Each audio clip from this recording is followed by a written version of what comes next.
Hey guys, welcome back to the channel. We're going to be checking out a video from the DW Euromax YouTube channel. This video is titled East Germany, the Berlin Wall and 30 Years of German Reunification Meet the Germans. Well, I think I'm on a road of learning about Germany. You know, like a lot of reaction videos, generally speaking, typically don't dive deep into the culture itself. It's just mainly comparison with the United States and another country, which I think I have dabbled in a little bit of history for Germany. Yes, I have. However, I would love to go deeper in the history of Germany generally, just not just one part of history, World War II, not just that, anything and everything. So if you guys have any recommendations, leave those in the comment section down below. Preferably click that link in the pinned comment section. It is a link to a Google form. And once you click that link, you'll be able to recommend a video related to the history of Germany. And I'll check them out as soon as possible.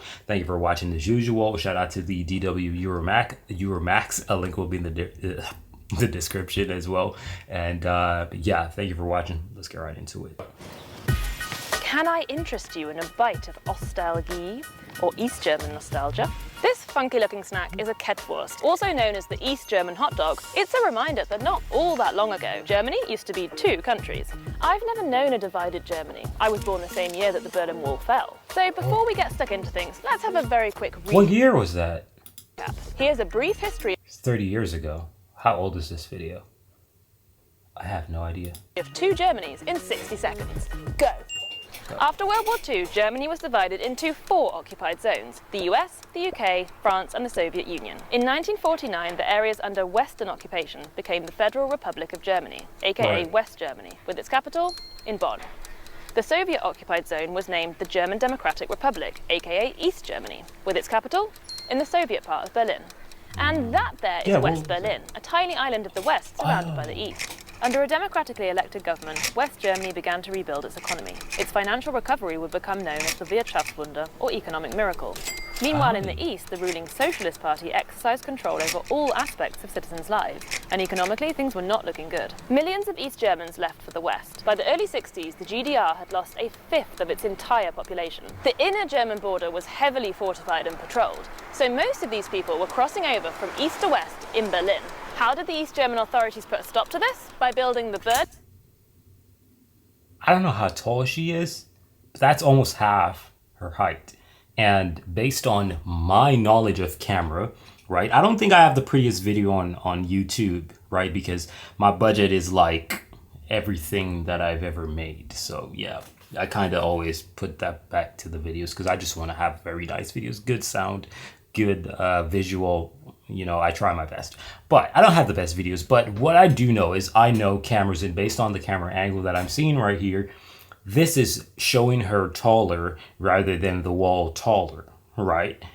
Which means that that wall is probably 10 feet or at least maybe 11, 12. Let me know in the comment section if you know. Berlin Wall all the way around West Berlin. Whew. So that's how Germany became two states physically divided. And life on either side of the border was worlds apart. Ein großer Unterschied ist natürlich, sind die politischen Freiheiten gewesen, die man nicht gehabt hat im Vergleich zum Westen. Pressefreiheit, Meinungsfreiheit, Versammlungsfreiheit, Reisefreiheit. Viele Menschen hatten natürlich Verwandtschaft in der Bundesrepublik, die auch zu Besuch gekommen ist.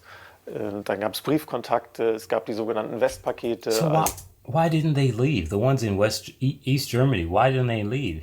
So Pakete, die Menschen aus Westdeutschland in die DDR geschickt haben. Natürlich haben die Menschen in der DDR ihr Leben ganz stark mit dem in der Bundesrepublik verglichen. Und im Vergleich fiel das Leben dann halt weniger komfortabel aus. By the late 1980s, the East German government was beginning to lose its grip, and people were taking to the streets to demand democratic reform. It was decided that travel restrictions to the west would be eased as a kind of concession to protesters. But one East German official let things slip a little too early at a press conference on the 9th of November 1989. Huge crowds immediately started gathering at checkpoints across Berlin. As midnight approached, border guards could no longer hold people back. The first crossing to open was here at Bornholmer Straße. 20,000 people would cross over unchecked to the west at this point alone that night. And who was among them? One Angela Merkel. One year later... Hold on, I know that name. That was a chancellor. She was a chancellor when Obama was president. Am I tripping? Am I tripping? Am I tripping? Am I tripping? I don't think I am. I could be. I'm not tripping, dude. Dude, no way. What? That night. And who was among them? One Angela Merkel. Yeah, that is her, dude. Oh, shit. That is so her. Oh, my gosh. She carried the same hairstyle all the way, which is very, very unique. Like, wow. 1 year later, German reunification was official.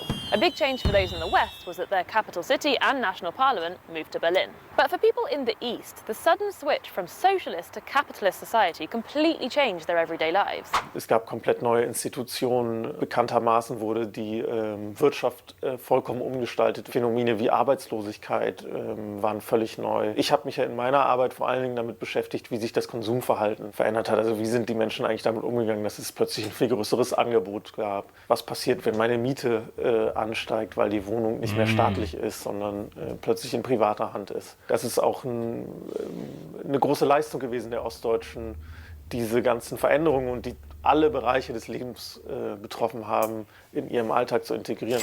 Many East German products actually disappeared from the shelves. But there were a few Eastern export successes. The iconic GDR Ampelmännchen survived an attempted takeover by his more generic Western counterpart. And it can even be found in some towns in the West today. Wow. Walking around the former East, you'll still find architectural reminders of that bygone era. Like the Plattenbau, prefabricated apartments.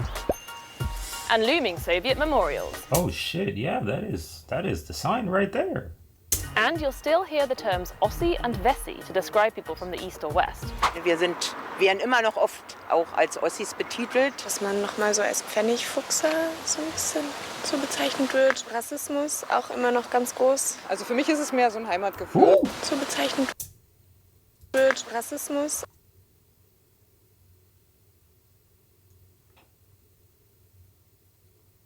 I don't really understand. Auch immer noch ganz groß. Also für mich ist es mehr so ein Heimatgefühl. Meine Kinder sind ja so in der Vorwendezeit geboren und die fühlen sich irgendwo auch noch als Ossis. Und Klischees über Wessis? Ein bisschen kühler, ein bisschen schroff. Steif, vielleicht spießig. 30 years after reunification, many argue that the gap between East and West is still too large. Unemployment is higher in the East and wages much lower, although the cost of living is also lower in the East. Many young people have moved away from Eastern towns, and a lot of local industries have completely died out. An East German might have held the position of Chancellor for 15 years, but there are still 15. So she saw 2 American presidents. Ah, was she there? Wow. Wow, with Bush, George W. Bush and Obama. Dang. 15. disproportionately few Easterners in leading political positions. Even the German national football team tells a tale. In the 2014 World Cup winning squad, Toni Kroos was the only Aussie on the pitch. With some voters in the former East venting their frustration by turning to the right, Germany has a political divide to deal with as well. October the 3rd... What? Why would you join the... how does politics make things... What? You do know that most political parties, they don't really give a damn. They have hidden agendas and they use things that are cryouts that are similar to their agenda, so it can be masked.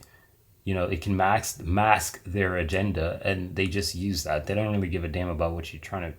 Come on, bro. ...is officially Tag der Deutschen Einheit, or the Day of German Unity. So, do Germans really feel that their country is now united? In den Köpfen auf alle Fälle. Aber, sage ich mal, in der Realität schaut es manchmal anders aus.